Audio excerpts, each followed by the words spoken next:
Okay, so hello everyone, and welcome to Letitia Canville's Editors Canada webinar, Edit Your Resume for In-House Work. Letitia is a freelance editor and regular contributor to University Affairs, where she writes the monthly advice column Ask Dr. Editor. After 3 years working in-house as a grants facilitator in a small health science department in a university, she's now a freelance editor of academic research articles and funding applications, and she also works part-time in career and professional development for arts PhD students. In 2018, she received the Editors Canada Claudette Upton Scholarship. So in short, she's worked both as a freelancer and in-house, so she knows a little something about how to tweak your resume for both of those circumstances. So welcome, Letitia. Thank you very much. Thanks for joining me. I wanted to start today's webinar by acknowledging that for those of you who are watching this live, we are living in some strange and worrying times with the rise of the COVID-19 pandemic, and I just wanted to wish all of you and yours safety and good health in the difficult weeks and months ahead. So to begin to get into the meat of today's conversation, I do want to point you to the two job descriptions that I'll be referring to today. Both are available on my website at shortisthard.ca/courses. So you might want to pull up those two job descriptions now so that you have them at hand when the time comes to look at them over the next 60 minutes. For today's webinar, we're going to start with a bit of context for the what's and the when's of resumes before digging into our two case studies. Kim, who is a persona who I made up, who is just starting out in her career, and Emma, who is equally made up, who's making a career transition from teaching into editing. Part of the context for this presentation is me. Why am I the one who's talking with you about resumes today? Well, as Boisé mentioned, in addition to running my own freelance editing business, I also work part-time at the University of British Columbia, where I work with graduate students to help them to get co-op jobs. And if you don't know what a co-op job is, it's a form of paid internship. Teaching students effective resume writing skills and working with them to edit their resumes is a big part of what I do when I'm at UBC. So in today's webinar, I'm going to use the examples of applying for in-house editing jobs in the publishing field. But a lot of what I discussed with the two types of resumes that we'll be looking at, chronological resumes and functional resumes, those are transferable across a wide range of different employment sectors and contexts. So although we'll be focusing on resumes for in-house work specifically, these are transferable genres. So why only discuss in-house work? Why not talk about resumes for freelance work? Well, I am not a big believer in resumes for freelancers. I know I get a lot of my business through word of mouth referrals. And when one of my clients is passing along my name to one of their friends or their colleagues, they don't pass along a PDF of my resume. They pass along a link to my website. A resume is a document that works well when you're applying for a specific job, but my freelance clients, they don't really have fleshed out job descriptions with lists of qualifications desired and duties and responsibilities. So I'm not persuaded that they'd know how to really assess a resume if I gave them one, because they don't have the companion document, the job ad.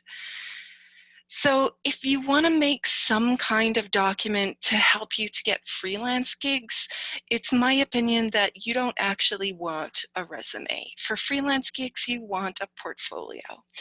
Last year, I delivered a 2-part, 3-hour webinar on creating an online portfolio for your website, for your web presence.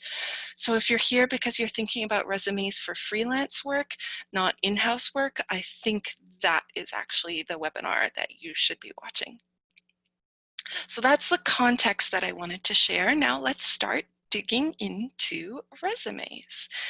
So what I'll be calling the chronological resume is the kind of resume that you're probably most familiar with. It's the kind of resume that most of us would probably start to make if we started to make a resume. It lists our work experience in reverse chronological order, with our most recent experiences at the top of the page, moving down to the experiences that are further away in time. A chronological resume in Canada, usually about 1 to 2 pages. It doesn't have to include every job we've ever had. I don't include my elementary school paper route, my university library shelving jobs. I don't put those on my resume. Instead, a chronological resume highlights for an employer relevant selected experiences. It's your way of saying to your prospective employer, that problem that you want to solve, I've solved problems just like that before. I can do your job because I've done that kind of work already. These are some of the sections that you might see in a chronological resume. In fact, these are the exact sections that you'll see in the chronological resume because they're the sections that our fake persona Kim uses.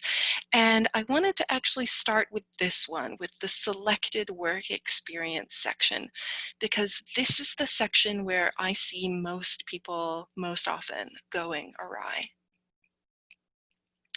What can you include in your selected work experience section? You can include pretty much anything that our society generally counts as work or labor. That means you can include volunteer work. Volunteer work is work. You can include part-time and full-time work. You can include the small business that you run. Include anything that's relevant to this specific job that you're applying to. Just make sure that you're clear about the kind of work that you're including. If your resume only lists full-time paid employment in this section, then that'll probably be fine. But if you have a mix of full and part-time work or a mix of volunteer and paid employment, make sure that it is super clear to the prospective employer what type of work each position was. It's important that you don't accidentally mislead someone into thinking that your weekend volunteer once in a while gig was a full-time job, because that could make it look like you're lying and nobody wants that. You may notice that I said you can include anything that our society generally counts as work or labor. And unfortunately, that rules out real important work like parenting and caregiving for family members. You and I might know that parenting and housework are second shift that are usually performed by women. And I think it's awful that work like that is discounted in our society as real work.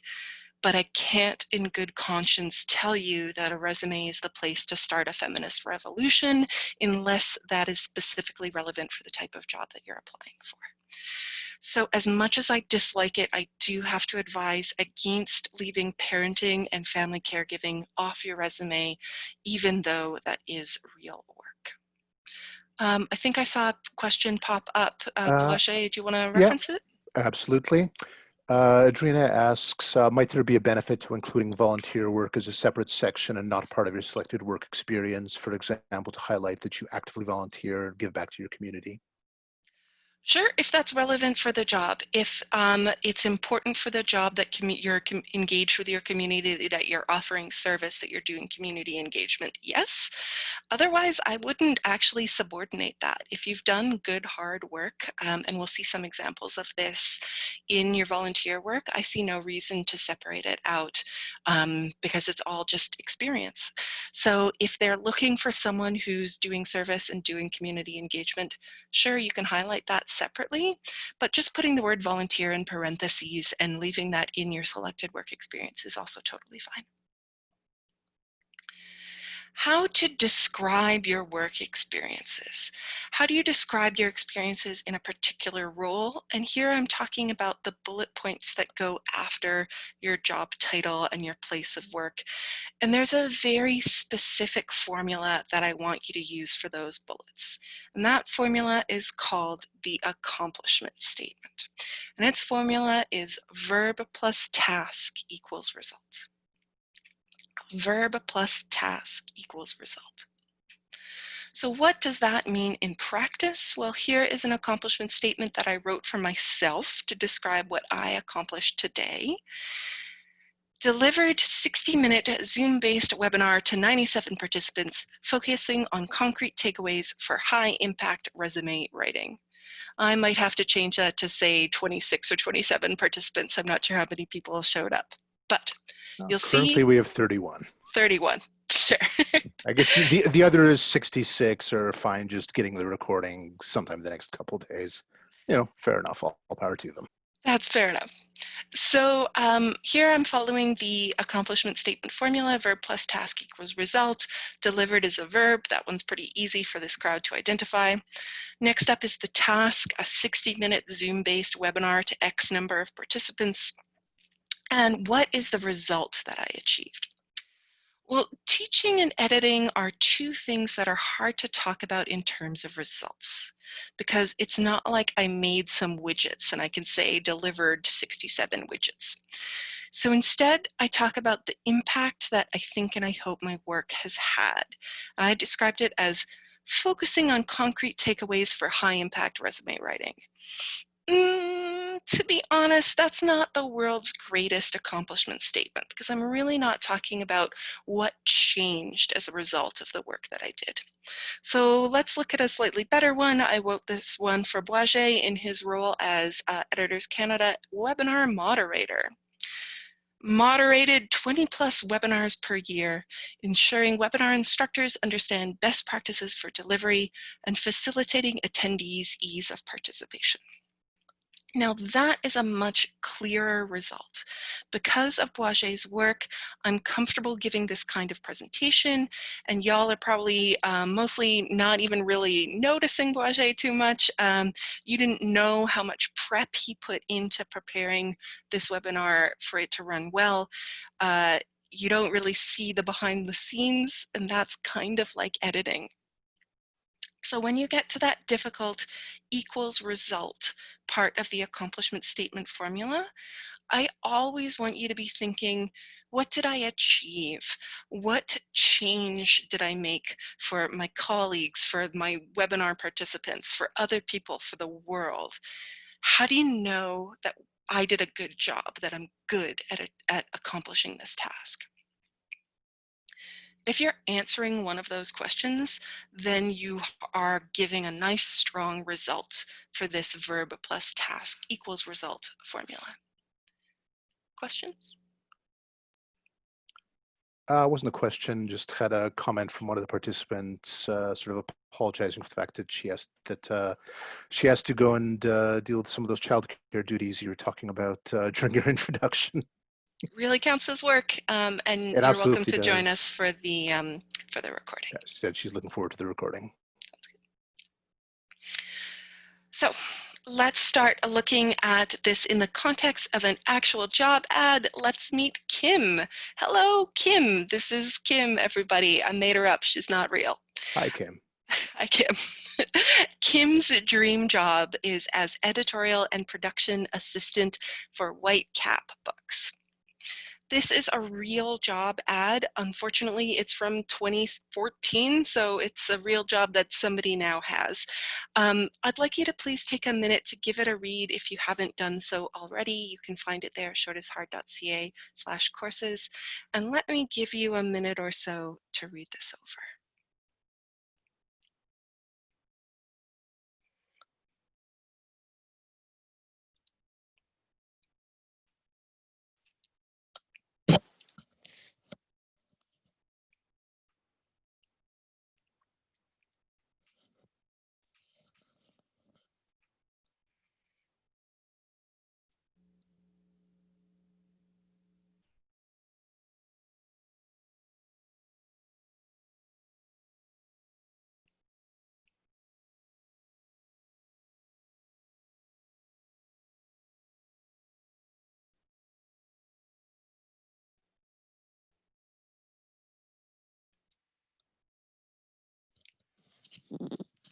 So now you know about the kind of job that Kim wants.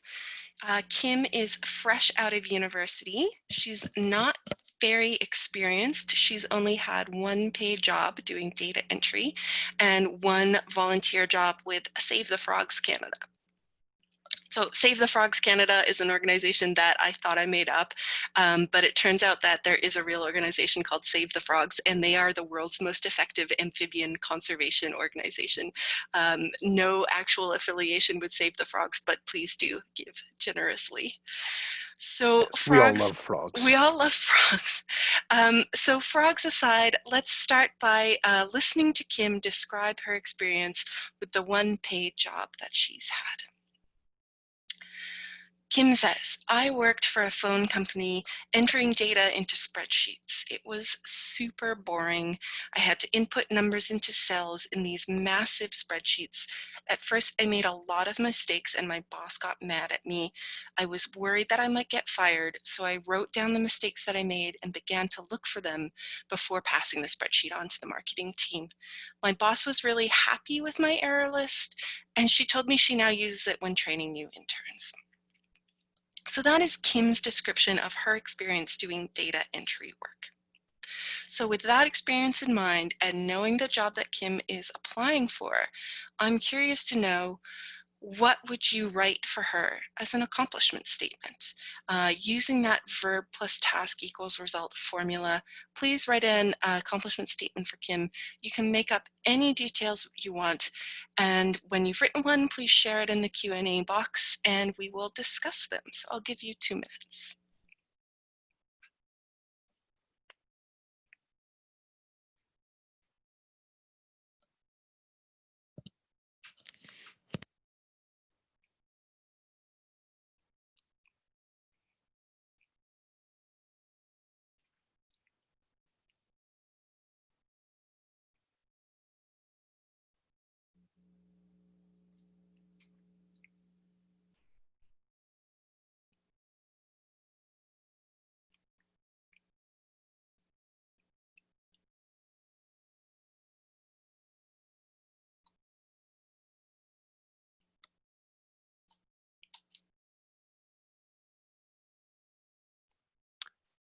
Okay, we do already have one. We have a couple of suggestions, which I'll read out. If anybody else feels like typing them up, then please go ahead. We won't necessarily have time to get to all of them, but I will at least, if we have, quite a lot, we have 3 right now, but I will try to at least read a sort of relevant sample. So Give first, me your favorites, Boise. okay. Say favorites. Okay, well, my favorite is Adrina's suggestion is enter data into detailed spreadsheets, ensuring entries are error-free and resulting in a new process for training interns. Whoa, that's really nice. It's a lot of detail for just one bullet because we don't know how that new training came about. So I would almost separate those into 2 separate things. What else have we got? I've got a couple other ones.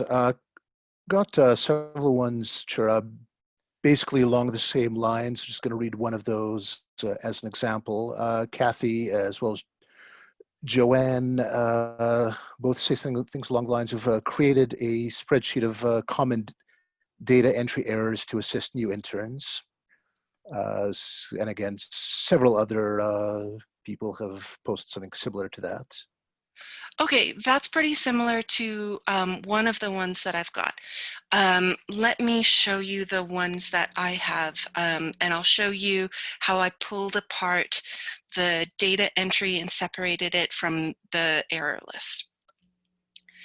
So, updated 1,000 plus row Excel and Access spreadsheets with sales information, enabling marketing team to plan their sales strategies, process over 100 units hourly, developing a keen eye for detail when performing half-hourly spot checks, ensured spreadsheet was accurate and complete by establishing a checklist, which Phone Corp now uses in data entry training, Maybe you might want to say which phone corp unit XYZ now uses in data entering, something like that. But what you can see is I've made up some extra details for Kim there, and I've separated what was the purpose of updating the spreadsheet, what was the result of doing the spreadsheet update, and I've separated that from what was the result of the checklist or error list that Kim made. Excellent. Yeah, we do have a few others. I'll read one more because the last suggestion does what you suggested about splitting up the different types of relevant experience. So our mystery anonymous attendee suggests bullet point 1, 2 years experience entering data into spreadsheets, and 2, worked alongside the marketing team to ensure accuracy of information. Worked alongside the marketing team to ensure accuracy of information. I guess I would like a little bit more detail about what worked in alongside means. Like, what does that look like in practice? And the other one was something like 2 years experience, blah, blah, blah. The 2 years experience will be implicit in probably the way that you format your resume. You know, usually you'll have the job title, the company that you worked for, and the dates. So you don't have to repeat that in the bullets. I recognize that I'm being kind of harsh on people who spent 45 seconds writing bullet points. So let me not be And too who, to critical be here. fair, also don't necessarily have a huge amount of details about the details of either Kim's work experience or job or what company she works for, anything else, and didn't feel like making Indeed, it up in those 45 seconds. she's not real, so it's fine. Your examples are good starts. I think the reason why I want to make sure that I'm refining them and tweaking them is to not give the impression on the recording that those are perfect and that those are complete and done. So these are the ones that I've drafted, and there are a couple qualities of these accomplishment statements that I want to point out for you. So one of the example drafts that one of us shared was worked alongside. And worked alongside is the kind of phrase where I would like more detail to be able to picture in my mind's eye what that looks like. So one of the ways that you can do that, one of the ways that you can do that, you can paint that picture, is to use numbers to paint a picture of what your work was like. So what that means is if you aren't already tracking your own metrics, you might want to start doing that. How many people attended the talk that you gave? How long was the longest document that you edited?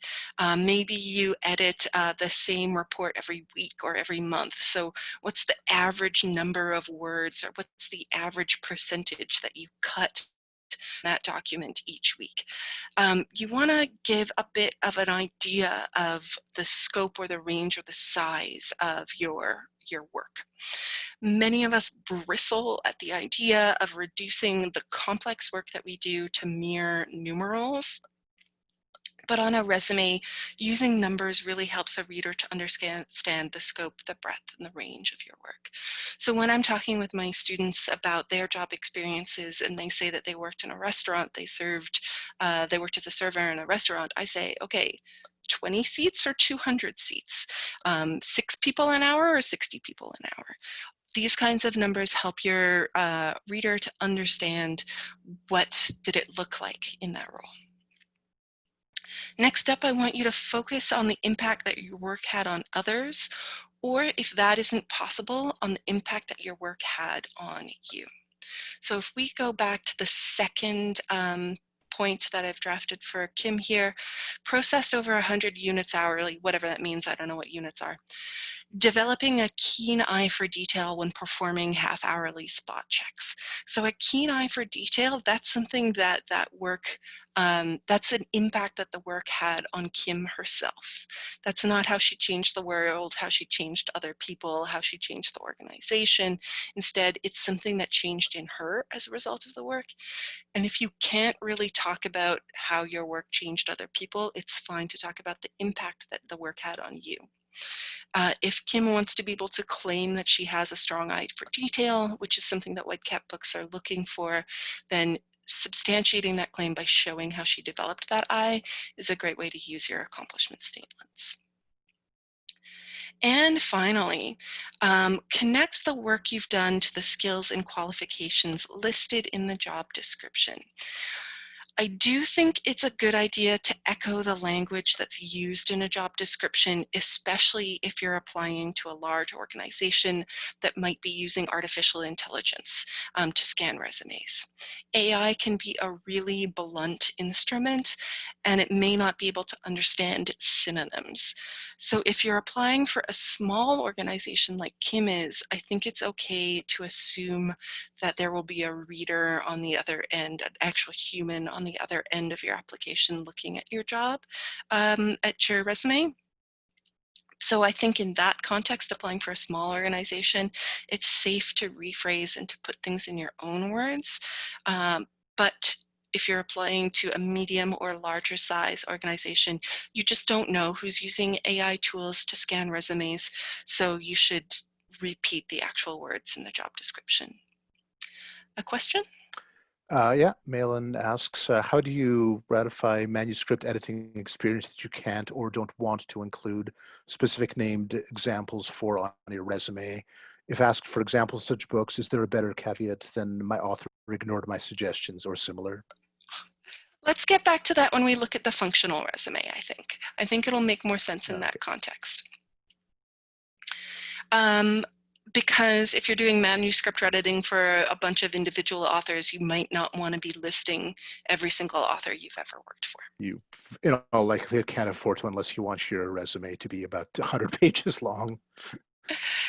Let's move on to looking at the other role that Kim has performed. So I went ahead and drafted some accomplishment statements for her work with Save the Frogs. She proofread a monthly e-newsletter with a circulation of 3,300 to ensure frog updates were conveyed accurately, consistently, and professionally. She established and implemented a communications plan for social media, increasing Twitter reach fourfold in 12 months.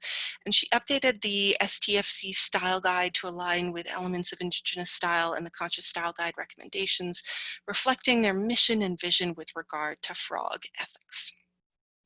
Now, it is entirely possible that these 3 bullets don't encompass all of the things that Kim did for Save the Frogs Canada, and that's okay.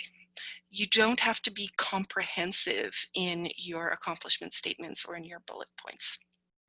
The people at Whitecaps are most interested in Kim's experience doing the kinds of things they want to hire someone to do. So Kim has left out irrelevant details.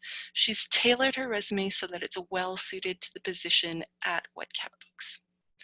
So you might even imagine that Kim has a long multi-page master resume with 10 accomplishment statements for every single job that she's had, and that she just cuts out the bullets that aren't relevant when she's applying for each job. So she might have this long master resume that she cuts down to 2 pages when she's applying for a job.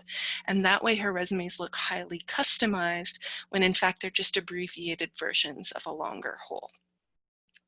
So it is really important to be tailoring your job applications to each job you apply for, and having a longer master document that then you develop versions of for each job is one good way to make your life easier when you want to tailor those job applications. So, any questions before we leave that part of the chronological resume behind? Again, if you have any questions, feel free to type them into the Q&A dialogue. And so nothing popping up right now, though, again, if you do have any questions, then clearly Letitia will be happy to answer, to sort of draw my attention to them and answer them as they come up. So let's let's move on to talk about whatever section usually introduces you. It's often at the very top of your resume, but it doesn't have to be. That section might be called something like a personal profile or highlight of qualifications or summary of skills. The personal profile is actually usually a little bit of a different thing. What I'm calling a personal profile might be a 2 or 3 sentence description of who you are and what you're able to do. Back in the day, we used to see objective at the top of resumes, but that's gone out of fashion, and I advise against using objective nowadays. So a personal profile might be similar to what you put in LinkedIn to describe yourself. Alternatively, you might want to have something called a highlight of qualifications or summary of skills, or another similar section heading, and that will be a bullet pointed list of qualifications or skills that you're bringing to that specific job. That section, that introductory section, is a thesis statement. It sums up an argument about what you're about and what you uniquely offer. And then everything else that comes afterwards in your resume is evidence to support this thesis statement, this argument of who you are sort of in a holistic sense. I am going to show you an example of a personal profile section in 2 seconds, but first I just want to give a very brief overview of the other sections that you might include in your chronological resume. So I'll go back to this slide. You've seen the sections that I've given for Kim's resume. These are not the be-all and end-all, or they're not even the correct or the best sections to include in a resume. You have lots of other options. I mentioned the summary of skills and highlight of qualifications already. You might have awards and recognitions, professional development, courses taught, languages, publications. If Kim had had any of these things, I might have included them in her resume if they were relevant to the job at Whitecap Books. So you can and should use your judgment when we're determining what sections you want to include in your resume. Questions? Yeah, we have a question from Becky who asks, is there a certain time frame you'd suggest for job experience to include? For example, if you have an editing job from over 10 years ago, but it's the most relevant experience you have, is it okay to include it? If it's the most relevant and you don't have any other editing jobs relevant, then it doesn't look great, because you should be doing, if you're applying for an editing job, you should be doing editing. You're not necessarily reaching back to something you did in the past. I do want to see a chronological resume having sort of a narrative. There's no hard cap on the amount of time in which you're allowed to include experiences. So, for example, I used to work in libraries. I worked in libraries for many years. I worked in many different libraries. So if I wanted to talk to that experience, I could include it in my resume and then talk about it in my cover letter, or I could do a functional resume, the other type.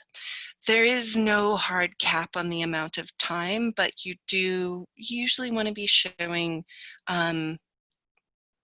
yeah, I'd say recent and relevant is the best part of the Venn diagram. Other questions? Yeah, we have a couple more. Adrina asks, are interests necessary? As I find it quite informal, i.e. not professional, to include interests in a resume, but I may be incorrect in my assumption.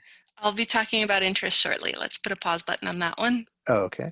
And Rachel says, I'm always torn about whether, again, similarly related question about interests. Is it really relevant? Should I include it if it means that I cut out something more concrete? Let's talk about that in a minute. Oh, okay. Let's look at Kim's resume. So Okay. here Actually, is.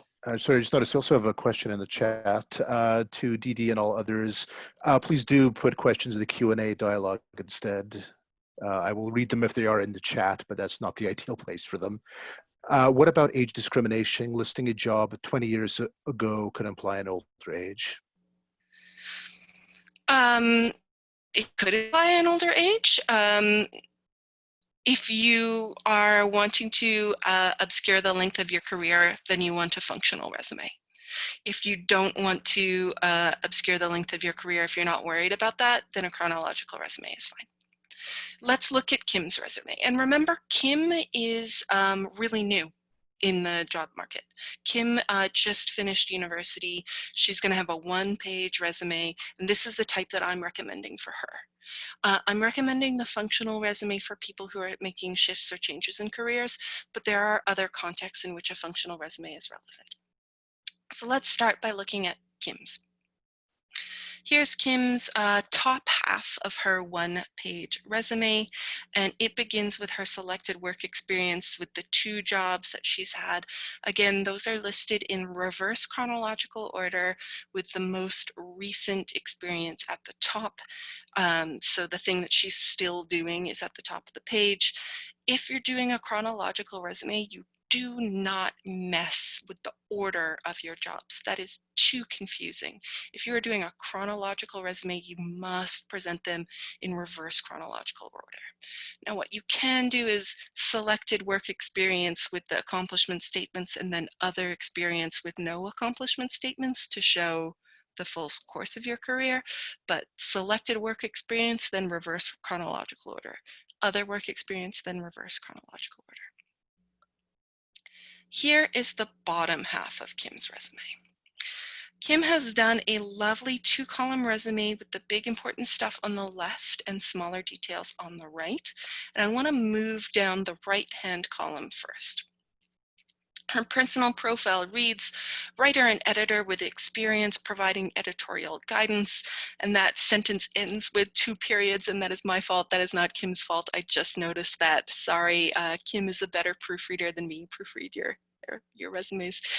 Kim continues, skilled in copy editing, creative writing, and social media with a focus on cities and their inhabitants.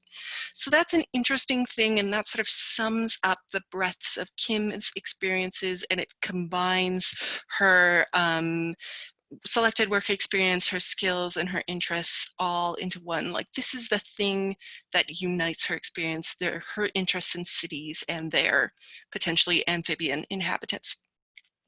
And that's true, and it's interesting, but it's not really all that relevant to the Whitecaps job ad. So if I was giving Kim some feedback, I would advise her to consider tweaking that or tailoring that, or even leaving out that potential focus if it really isn't relevant to the organization. Kim's accomplishments, the next little section, those are nice and clear. They're recent. She hasn't included any weird acronyms. She might want to say University of XYZ, Department of English, but other than that, it looks pretty good. And then there's Kim's contact details. Every single resume must have your contact details. Even if you're filling in an online HR form that asks you to put in your contact details there, you still put them on your resume, because you can imagine a context in which the hiring manager has printed off the resumes only. So you need to have your contact details on your resume. Now moving up to the other column, to the education section. I do want you to include an education section if you are a recent grad, and I suggest including relevant coursework. Kim has done a good job of tailoring the courses that she mentions here to the job description that she's applying to, because food and children's lit are relevant to Whitecaps's job description, and English traditional grammar is probably a good thing for a lot of different editing roles. The other thing that I'll point out to you is that she's left off course codes like ENGL 207 or COMS 104, because COMS 104 doesn't mean anything to anybody outside of that university. Even if I went to the same university and I took the same class, I'm probably not going to remember that it was COMS 104. So leave those course codes off the resume, please. Next up is Kim's skills section. She's largely focused on her hard skills rather than soft skills, like strong communication skills. I advise keeping a skills section focused on hard skills when you can, because the strong communication, that's stuff you're going to cover in the accomplishment statements. I like those accomplishment statements to be showing the where and the how of where you developed those soft skills and how you put them into practice. So I advise leaving soft skills off the skills section and focusing more on hard skills. Finally, interests. We did have a question about interests. I hate the interests section of a resume. I think it shouldn't be there. I think it doesn't matter. I think too often it is a class marker that makes it easy for middle and upper class people to hire other people who are exactly like them. I think it's bad for workplace diversity, and I hate that I do have to recommend that you put it in. I am an idealist, so I think that it shouldn't go on a resume because they're not relevant to the job. But my personal opinion is not good enough. There are just too many examples of people who like knitting hiring other people who like knitting. If you're constrained for space because your resume is going to be probably 2 pages maximum, and you want to include, and your choice is between something relevant or an interest, then include the relevant thing. But as much as I hate interests, I will say that at worst, your interests are going to be something the employer is neutral about. No one is like, I hate frogs. Frogs killed my mother. So at worst, neutral. At best, if they have something in common, then it's a positive. You're definitely going to leave anything political or religious off of your interest section. I had a student recently ask me about her interest in LGBT advocacy and whether she should include that on a resume because it's kind of political, but it's also really important to her. And so I'd say yes, do include LGBT plus advocacy if you're comfortable doing so. Similarly, if you're a leader in a community organization in something like your local Filipino Canadian cultural group, then I think yes, include that because a lot of companies are looking to actively foster more inclusive workplace environments and equity and diversity and inclusion and interest in those things. That's a bit of a buzzword, so in most organizations that would be working to your advantage in the current cultural climate. But I do hate interest sections of resumes and I wish they would die, and I don't include one in mine ever. Final point, you do not have to write references available upon request. That is understood. You don't include references on your resume. That is an out-of-date practice, and it'll look like you don't know what contemporary hiring practices are anymore. If anyone has any questions about references, let's save that for the end of the webinar, please. Finally, you will notice the fancy template that I have given for Kim. Kim's resume is kind of stylishly designed. It has 2 columns. There are a number of different places to get fancy templates that you can adapt and make your own. Unfortunately, a lot of people use Microsoft Word and Google Docs templates.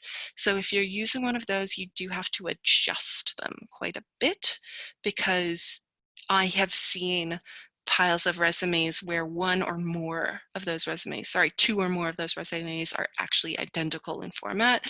That doesn't look good. You don't look creative.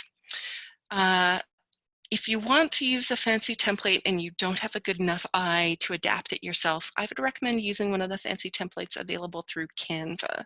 Canva is pretty intuitive. It's free to use. It's canva.com. I designed these lovely 1980s style PowerPoint slides using Canva. I made both of the resumes that we'll see today using Canva. And Boaget will share any recommendations for fancy templates in the Q&A box if you would write those in, please. Because we're now at the 45-minute mark, Boaget, I'll ask you to edit the questions and not ask any that we've already been addressed. Are there any we haven't addressed? Yeah, we actually have pretty much the same question from 2 different participants asking whether you need to include your residential address or if you can just include like your email, phone number, I guess website for data privacy reasons. If you have reasons why you don't want to include your address, I can see leaving it off, but it is conventional. Most people do include it, especially to show that you live in the same place where the job is located for jobs that aren't remote work. So if you have some special reason for leaving your resume off, you can, but most people I would advise leaving them on because it's a norm. It's a norm of the convention. Any other questions about the resume that I should be addressing at this point? Not at present. Okay, actually a follow-up comment from Drina is that the area code in your phone number would usually indicate that you're in the same city or geographical area.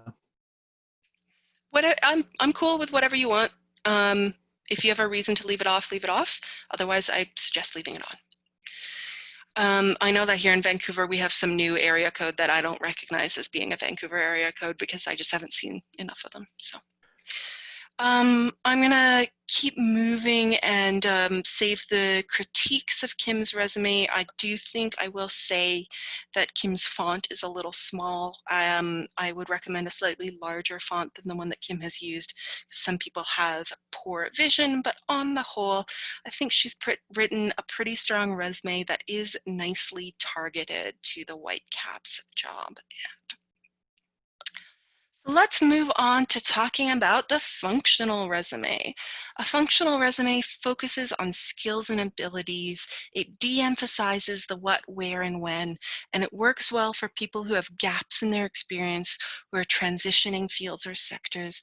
For example, if you're transitioning from freelance to in-house, I really think a functional resume is what you want. I was speaking with somebody recently who said, you know what, I'm in my mid-50s, I'm transitioning careers. I don't want everyone to know that I'm in my mid-50s, so I used a functional resume to hide how long I've been working. What a functional resume is doing is presenting your work history as a series of groups or skills or abilities or knowledge or experiencing, and it's using those as overarching categories and thereby creating a holistic picture of what you've done in your career. And it subordinates the work history and the series of roles and organizations. So for the functional resume that we'll be looking at today, pardon me, these are the 4 sections of the resume we'll be looking at. And again, I want to start with the most important section, which is the skills section. So I made up a couple examples of what the skills and their descriptions might look like. Let's start with a skill like copy editing. So if you write copy editing, you could then say, edited academic journal articles, textbooks, and creative nonfiction as a freelancer. Worked primarily with associate publishers at XYZ Books and BBQ Publishing, but also worked directly with authors. Achieved Editors Canada certification for copy editing in 2018, a year when the pass rate was below 20%. Invited to teach copy editing for the University of X in 2015 and have done so twice yearly since. Another skill that many of you will have is teaching. Taught 1-hour interactive workshops, multi-day seminars, and university courses for groups ranging from 6 to 250 participants with a focus on editing and writing. Planned and delivered lectures, tutorials, and webinars. Consistently received student evaluations with scores above the average, including in top 10% of course instructors at University of X. Received Advanced University Teaching Certificate from U of X in 2015, and pursued professional development through membership in Association Q. So what you can see here is that all of the different examples across different roles and different organizations are put together under the thematic category of the skill of teaching. What we're emphasizing here is evidence that you can point to show that you're good at doing this thing. You're pointing to concrete details, including metrics, including numbers that attest to the scope of your accomplishment. And you're talking quite broadly about the impact that your work has had.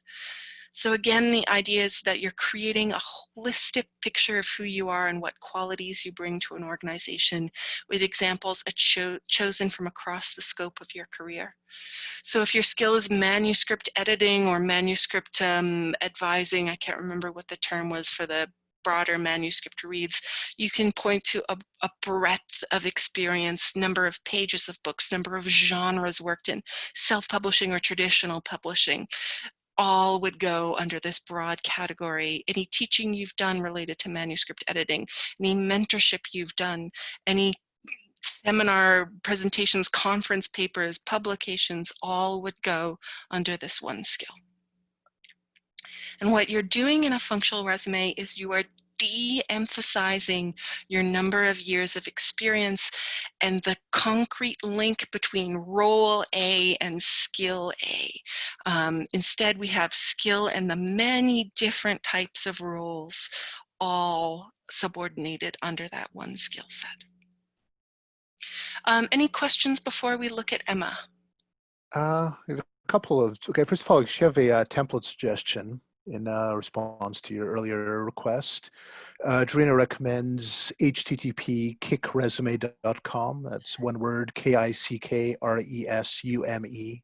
Thank you. Never heard of them, so they probably have unique resumes. Yeah. And I do have a couple of questions. One question is, any thought on using your resume for jobs abroad? Is there?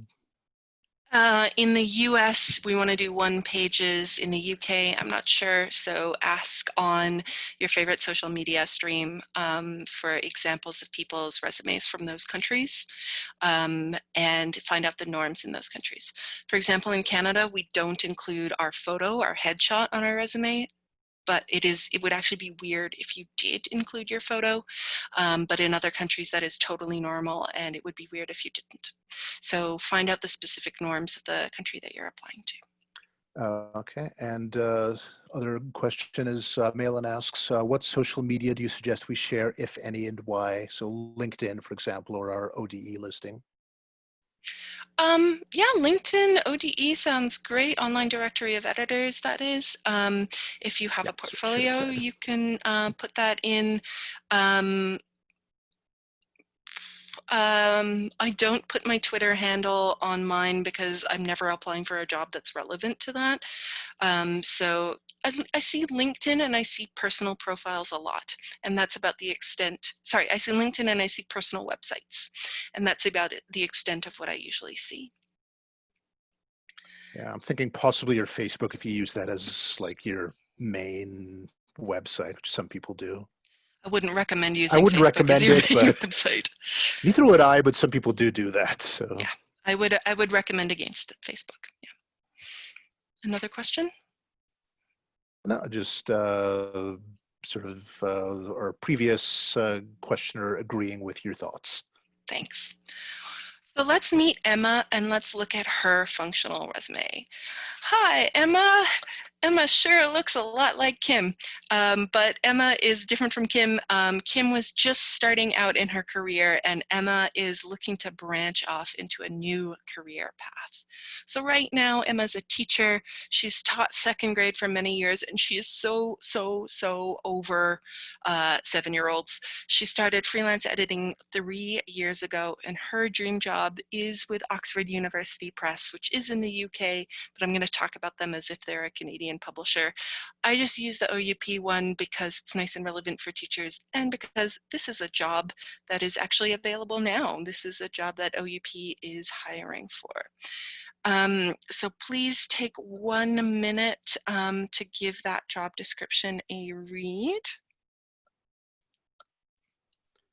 Okay, and while you're reading, I will say we're about 5 minutes away from the scheduled ending of the webinar. So we will, I expect to be sticking around a few minutes past that to finish up and answer any questions you may have. If you do have to leave at, the hour on the dot, then of course feel free to do that. Thank you for attending, and be aware that you don't have to worry about missing anything, as you will get a full recording of this session by email within a couple of days. And also, while we're people are reading the job posting. Rachel asks, somewhat relatedly, what kind of resume would you recommend for transitioning from academia to publishing? Functional. There you go, functional. And yes, I would agree, because you don't necessarily have directly relevant experience to focus on. You should focus on skills. I know that when I was made pretty much, that's exactly the sort of transition. I ended up as a freelancer, so I didn't really finish my resume, but while I was working on it, it was very much functional rather than chronological. So you've had a brief minute to read the job ad, and this is what Emma was thinking after she read it. She thought to herself, there are some ways that I'm a great fit for this job. Obviously, I know that education field well because I've attended the Association of Great Teachers conference since 2007, and I even ran it when I was AGT president for a couple of years. I've also been involved in teaching B.Ed students at U of X, and I have student teachers do practicums in my classroom for forever.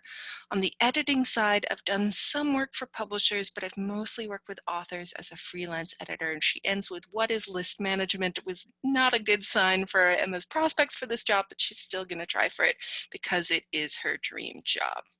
I am going to skip asking you those questions, and I'm just going to share with you two of the skills that I drafted for Emma and the descriptions that I wrote for her. So one of the skills she talks about is editing and proofreading, and these are the details that I made up.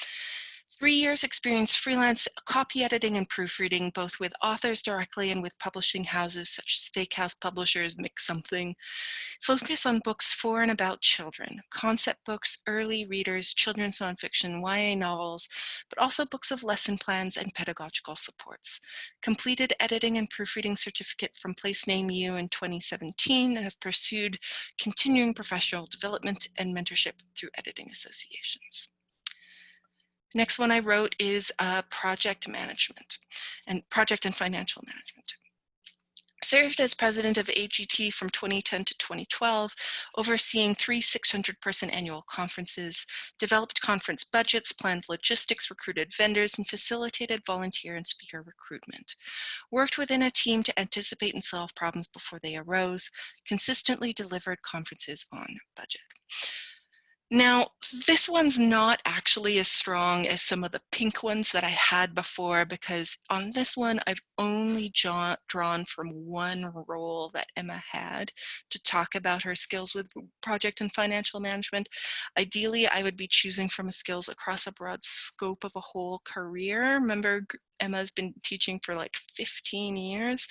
It is really hard to write functional resumes for flat two-dimensional characters who don't exist.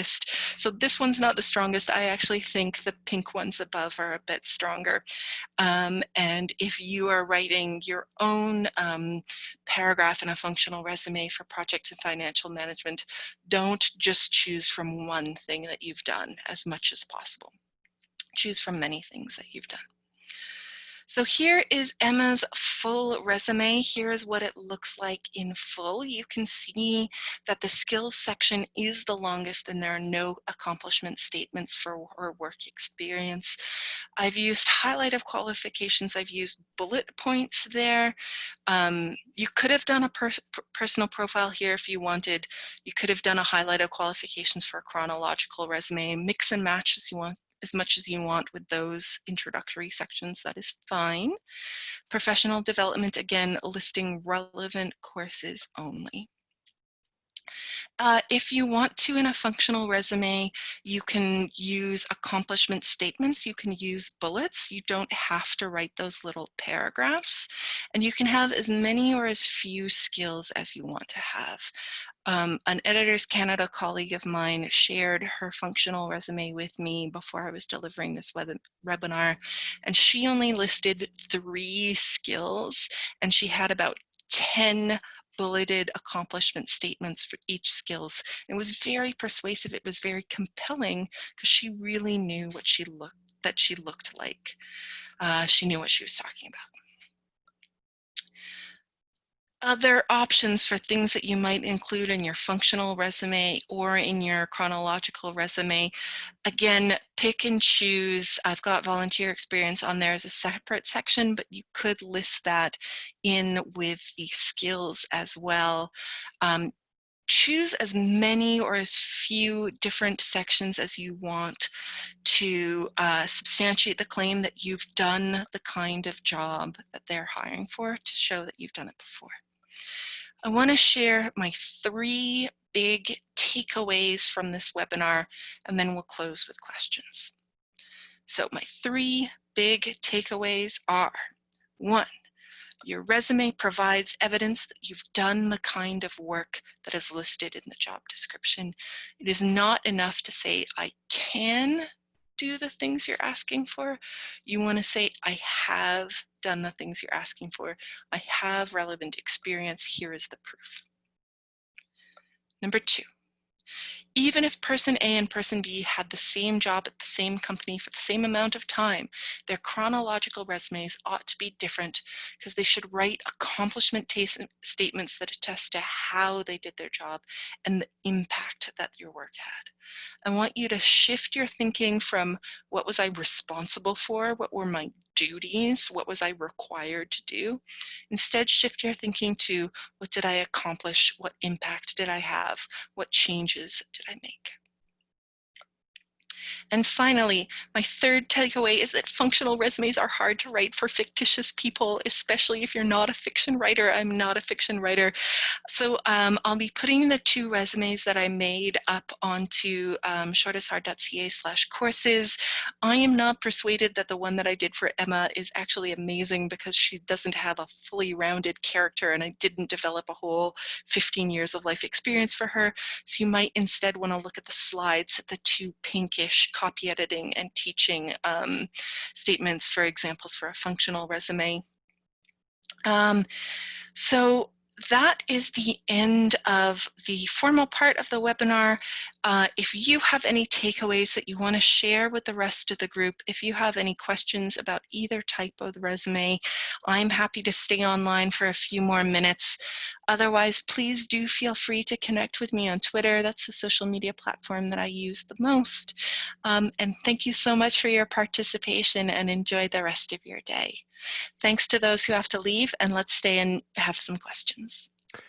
Okay, well, we have not a question, just a comment that Patty says she found it helpful to see what a functional resume looks like, and thanks you for providing that example.